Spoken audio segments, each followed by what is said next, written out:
All right, hey, what's up, everyone? Welcome back. Episode 7 weeks in a row. Keeping it going with Jared Jenkins here. We got a lot to talk about. He's our resident commander expert. So today we're going to talk about the biggest news, which would be the unbanning and game changers change to the commander format. We're going to talk about the upcoming Marvel Spider-Man Universe Beyond set and how that will not be coming to Magic Arena or Magic Online. We'll talk about some Final Fantasy stuff. Tifa was leaked and they are doing a buy the box promo for Japan. And then finally, we're going to talk about some new secret layers, what's going on with secret layers, how much they're costing now. And if we have extra time, we're going to talk about Richard Garfield. So, Jared, how's it going? Let's start with the game changers. Like, why don't you, can you briefly summarize for us, like, what happened? What are the implications? Okay, so backtracking, there was a huge stir up. If you didn't even know about the whole bracket system thing, and originally the rules of Commander being judged by like a community panel, and then WotC officially taking it over at the end of last year because of a whole slew of issues with a couple of cards they banned that were worth a lot of money, is what it really comes down to. They created the new bracket system at the beginning of this year, which has 5 different brackets for you to kind of judge. All it is for better matchmaking. There's a better way to determine how strong your deck is, so you can broadcast that right before you play, specifically with strangers and somebody at your local LGS. And you're referring to the brackets? Yeah. So that's for the brackets. That's the overarching point of it. Is you can say I have a bracket 3, and bracket 3 means that you could probably play decently with the neighboring brackets. You could probably play okay with a bracket 2 or a bracket 4, but you also know when you're kind of punching up or punching down and so on.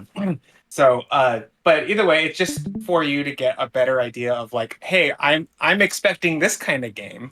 Are you guys also expecting this kind of game? And then hopefully that means that you guys are going to have the best play experience possible, especially in Commander, where you're usually sitting down for possibly a 1 to 2 hour game.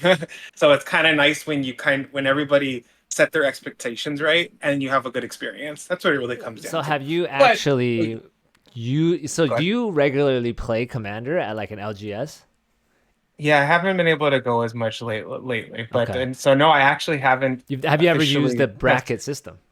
No, I haven't. But I mean, even before playing at an LGS regularly before this, before the bracket system, I do think this can be helpful based on some experiences I've had with like playing with strangers.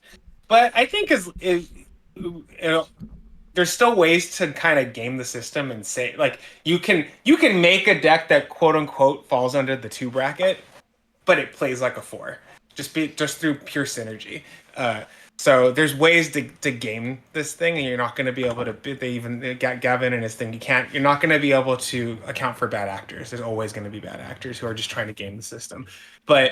And that's what was happening before, where somebody would say like, "Oh, I'm just playing this low-powered deck," but they're lying, and it's really, really strong, and they really just wanted to kind of pup stomp you, right?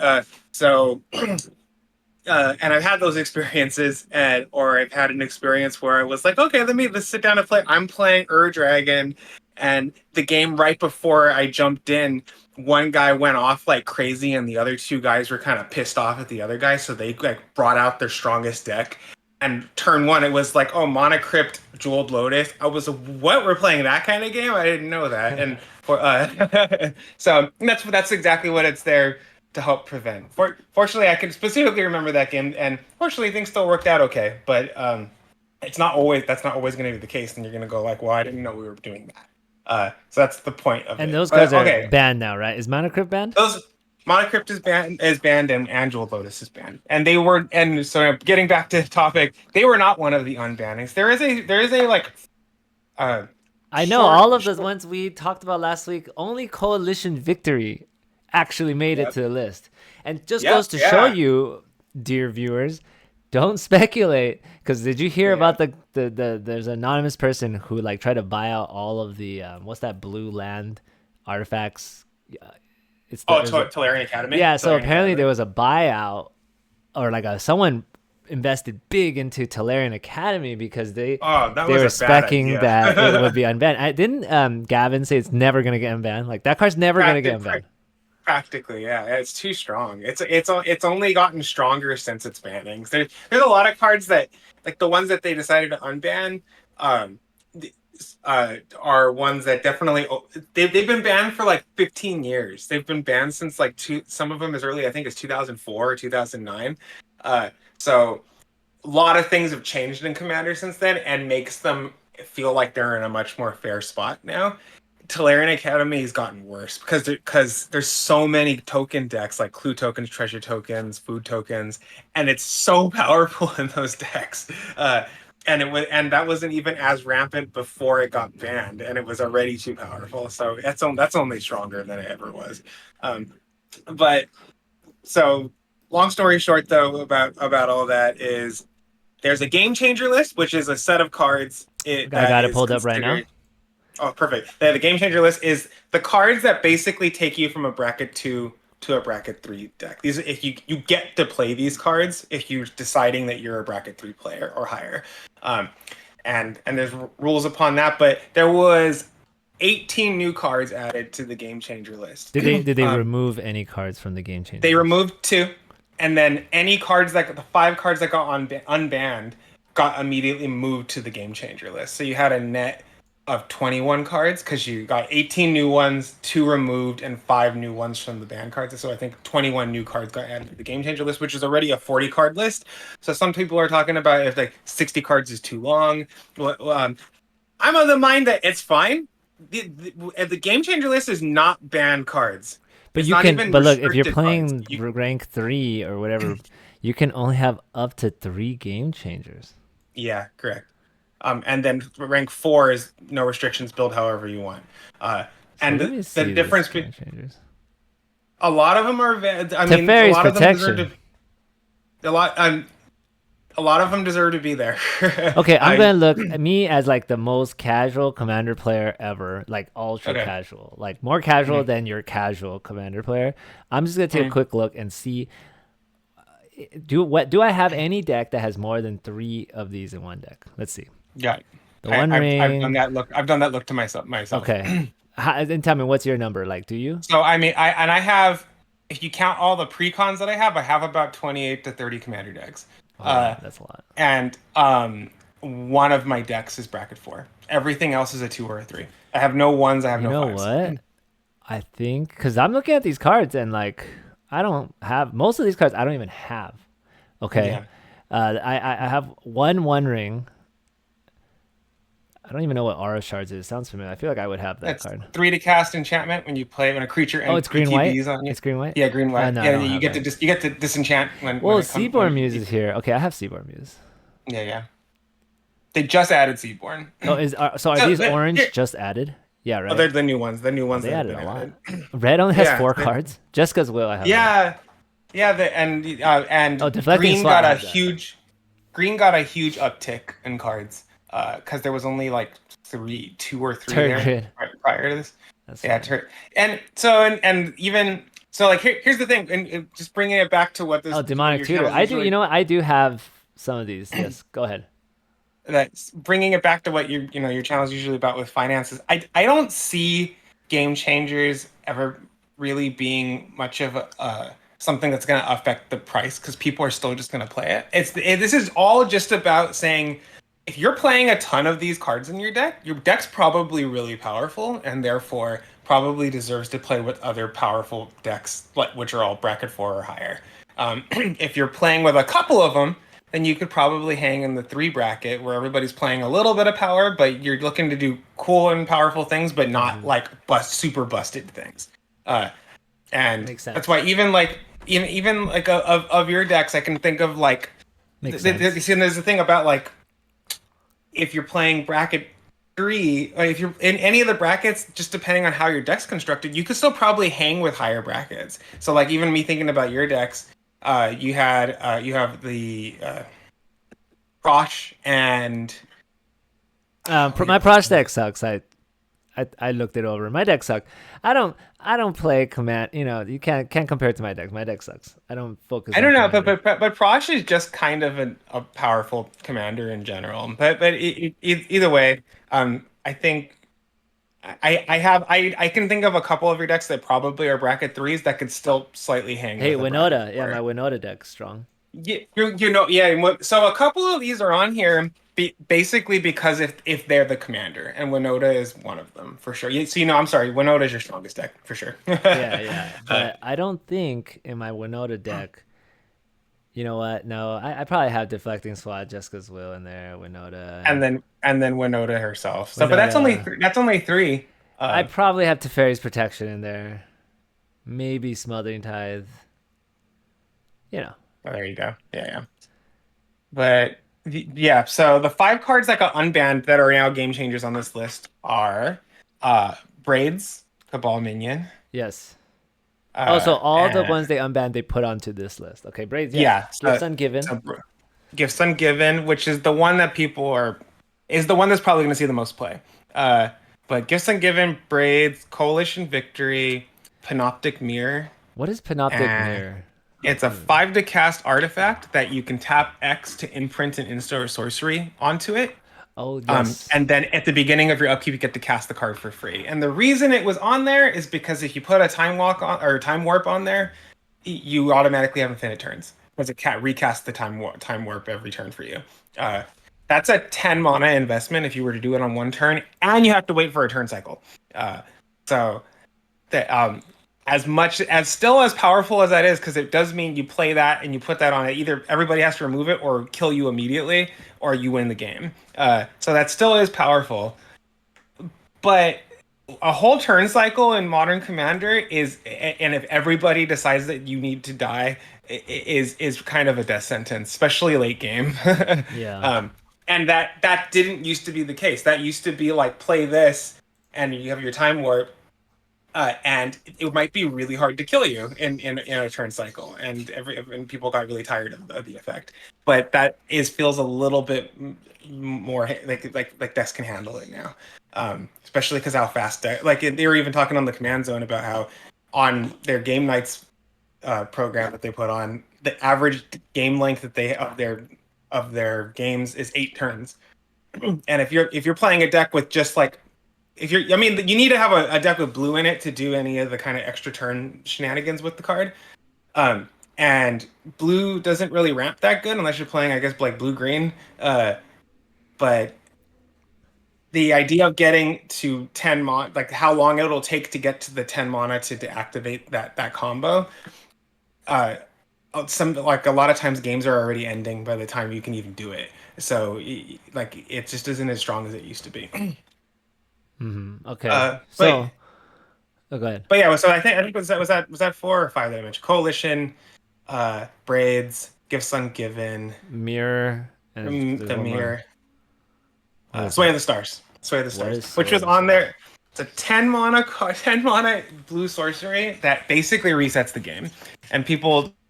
Uh, so go ahead, we can look it over. Everybody shuffles their hand graveyard, and all permanents they own on their deck draw 7, and your life becomes 7. It resets the Well, it game resets the completely. game, but the game's gonna end real fast when It there's is, yeah, but the idea, and I think the original, like even like philosophy that they put on the original rules committee about why they removed it, and cards like this, because a lot of times when a card like this gets cast, it kind of negates everything that happened prior to it in the game.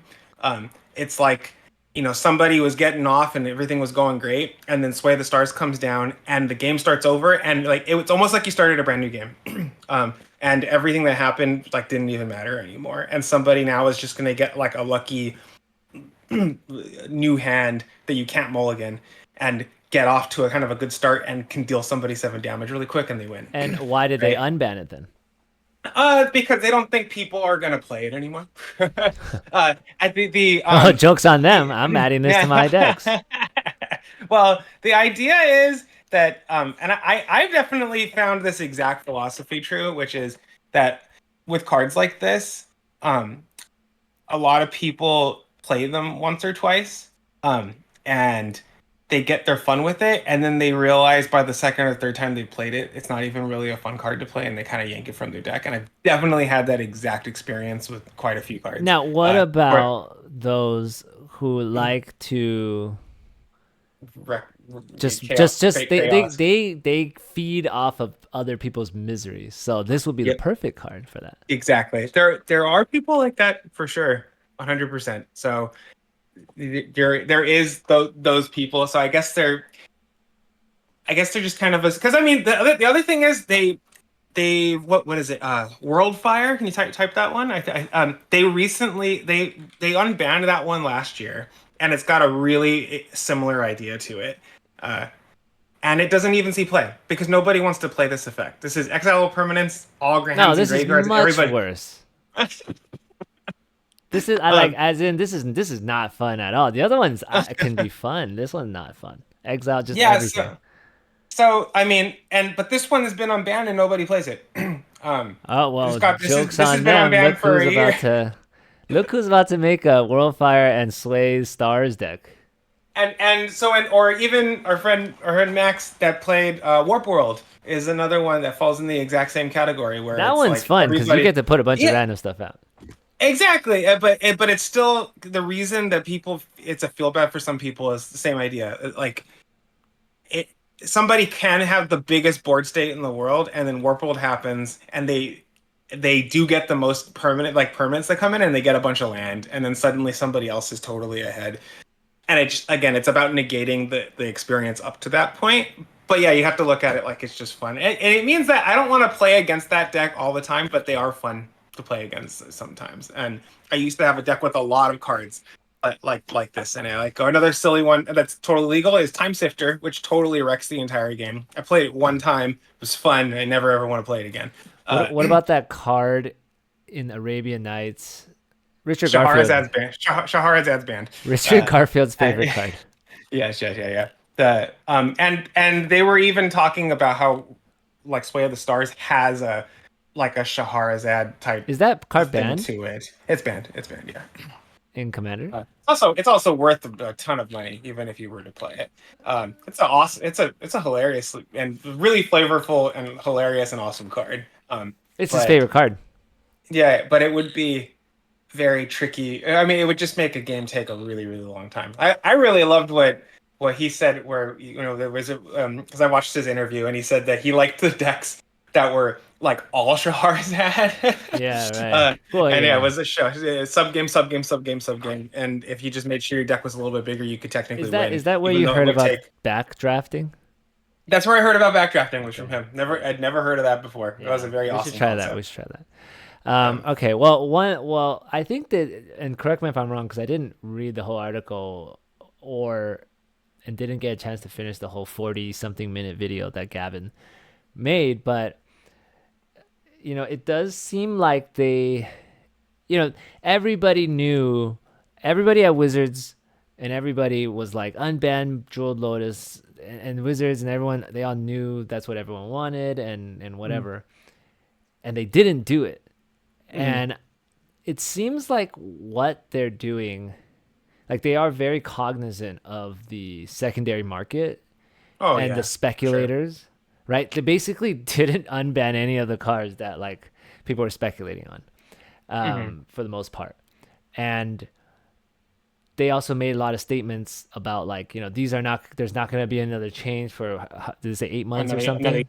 yeah, Yeah. until next year. Until next year. Yeah. And, But and they're not going to unban. They're not going to touch the ban list. But they're supposed to mess with the bracket system at the end of sure, the year. sure. But yeah, yeah. But they want stability, which makes sense not only for the players, for the game, but also because the markets as well. And that affects the players, if, right, like when you watch that Richard Garfield interview Mhm.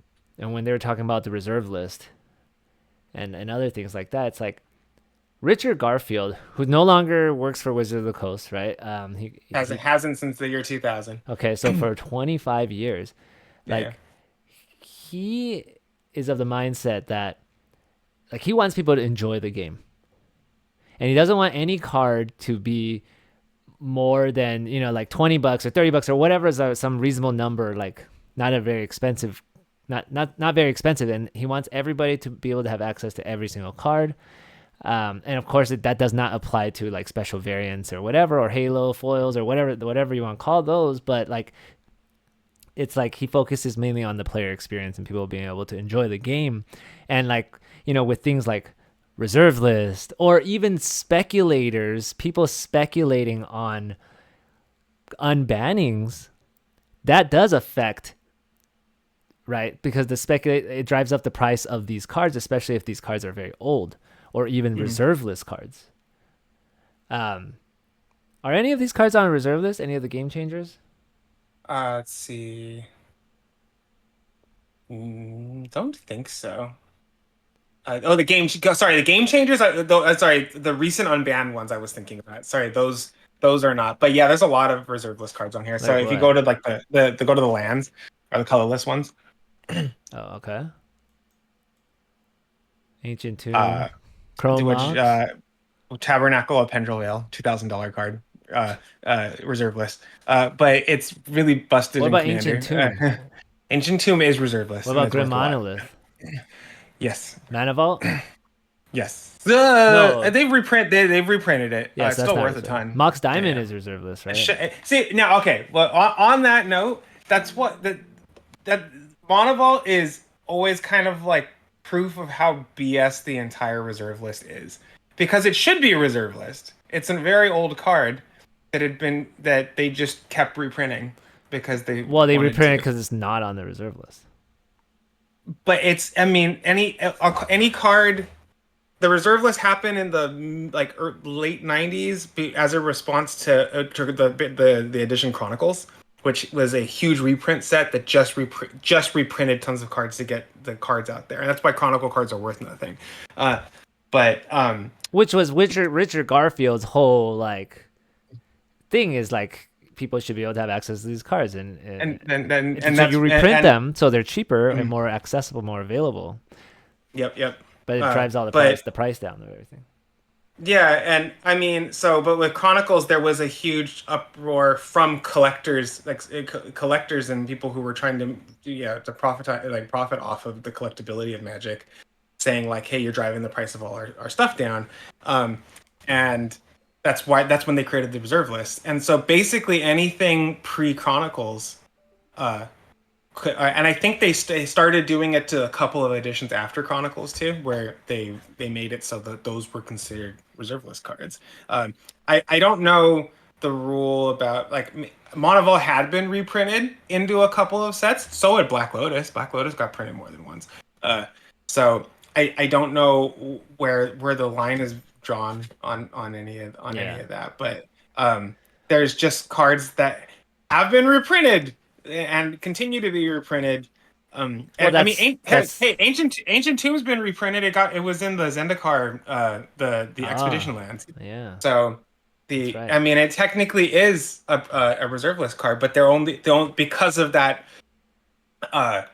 status that it has. The only time they are going to reprint it is a very, very special. No. It's not card. Technically a reserve list card. You're either on the reserve list or you're not. There's nothing in between. There's no technical. Well, the thing is that those were reserve list until they got reprinted. They were reserve list, and then they got reprinted. Now, yeah. No, I want to see proof of that. I want to see. Okay. Show me the list where Ancient Tomb was on it. Okay. All right. I don't believe it until I see that list.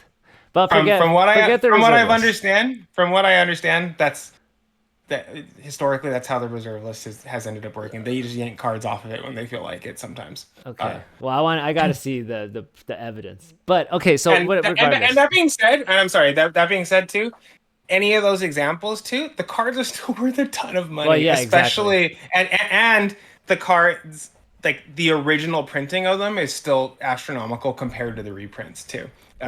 Which is fine, right? Because the whole thing is, as long as there's some version out there that is affordable or accessible, then you can have a version worth $1 trillion. Nobody cares, except the people who do. Yeah, exactly. And that's what they're doing now to like new Magic cards, right? They're not adding cards to the reserve list. They're doing just exactly like what Richard Garfield would prefer. serialized versions of cards that you can just buy normally, right? You can get a Mox Jasper I don't know the price of it right now, somewhere between 20 and $30. Or if you want to be like a super collector, you can go get the serialized one that's probably like $2,000. Exactly. Which is totally fine, you know? So anyway, it did seem with this that they want to maintain like stability, and they do. I'm hopeful that they do care about the player base and people and things like that, and that they don't want this speculation stuff going on. Yeah. All right, well, we got to move on. A lot of cool stuff to talk about. Coalition victory, though. One last thing. We called it. I mean, we basically... I didn't rewatch our episode, but didn't we say we had like a top 3 or top 5? And I feel like Coalition victory was on that. Somewhere on there, yeah. I'll end with this too. So of those 5 unbanned cards, would you play any of them? I mean, I want to play the Sway the Stars. Okay, there you go. Cool. Yeah. And I want to play, and I want to play Coalition victory too. I need to get one, but I wonder how much it's worth now.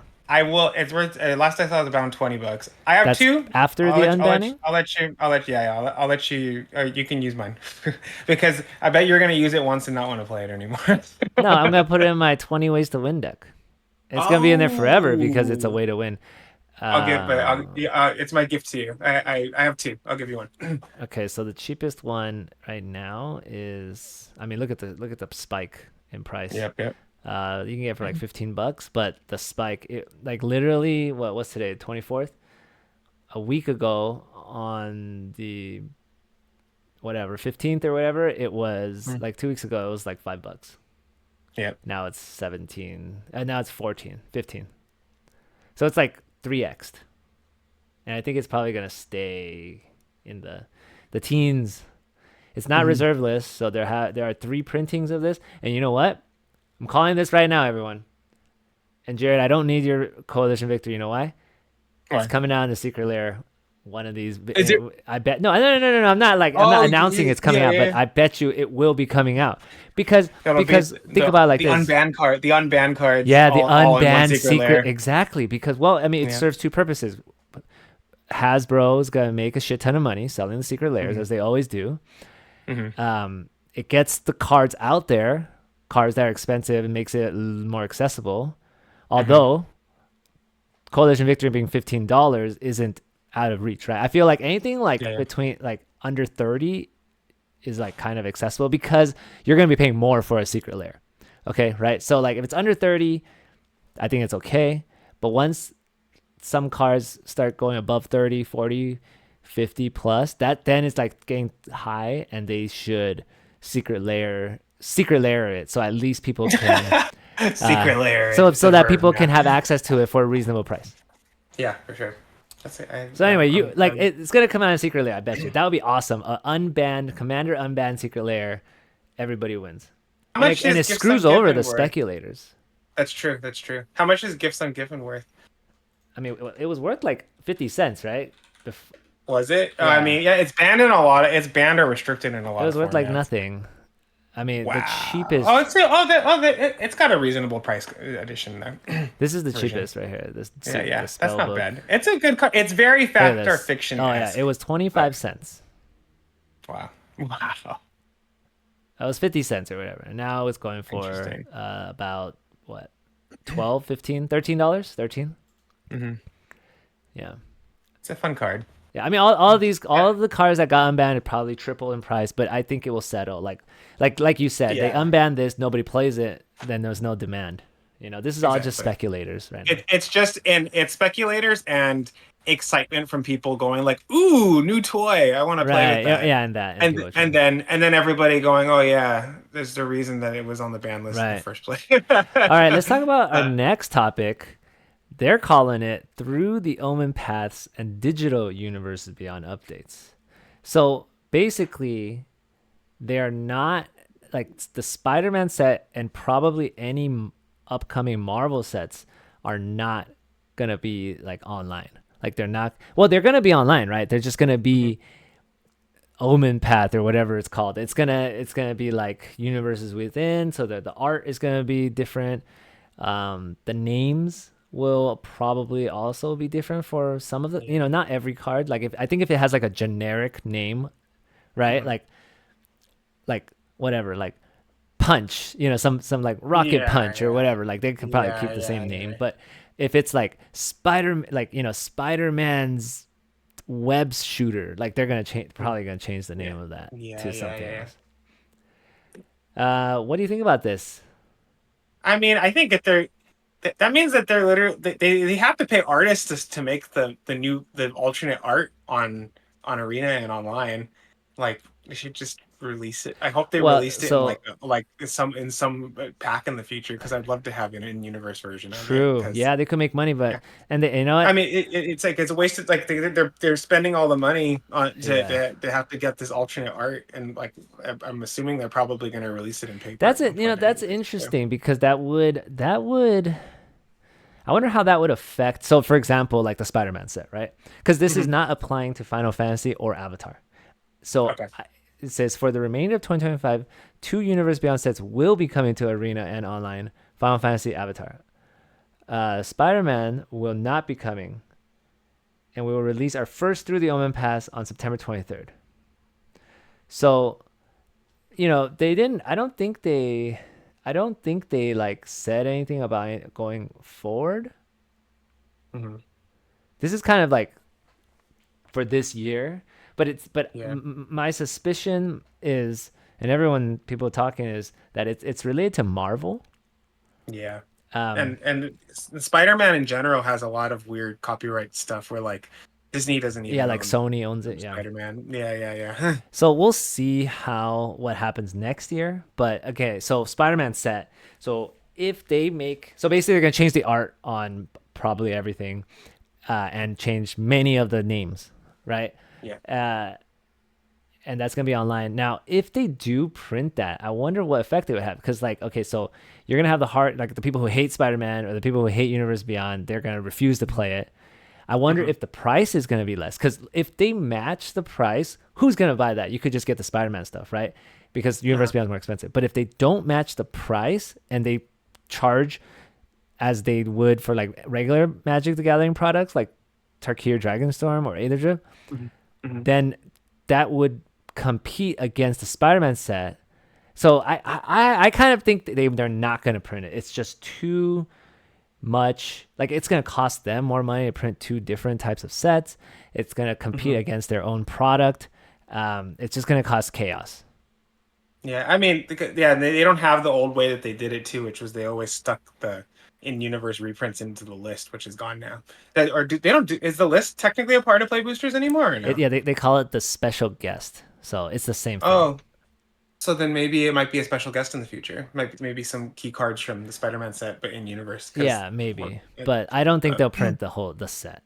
I mean, yeah, I, exactly. I you know, I don't I think it's a possibility like 5-10 years later, right? When the Spider-Man Hmm. set is out of print. And so it wouldn't directly compete against it and kind of do like call it like a remastered thing, which everyone already hates. Hmm. Like people don't like the remasters. Like there are some people that like the remaster sets, but let's be real, like they don't sell well. Yeah. I don't think. I mean, there are certain remaster sets that people like more than the others, and blah blah blah blah blah. Innistrad Hmm. remastered, Dominar remastered, two remaster sets that Ravnica. I think Ravnica and Time Spiral remastered are like the better. There's like four, right, in paper remaster I sets. think so. Yeah, yeah, I yeah, yeah. think I think Ravnica remastered because of the Shocklands, Yeah, and yeah. then I played it. I drafted a one-on-one draft of Ravnica with did you get any Roger. Shocklands? I did not get. We didn't get. I don't think we got any Shocklands. But the play experience was okay. It was kind of like what you mentioned about Dominaria Remaster, where it felt really underpowered Yeah, compared to what we're used to now. yeah. I do have to go. Oh, it's already 2:30. Yeah. We only touched on two of the things. All right, well, hey, Yeah. that's it for now. Then I guess we will come back next week. All right. Well, thanks everyone. I'll see you guys later. See you later. Adios.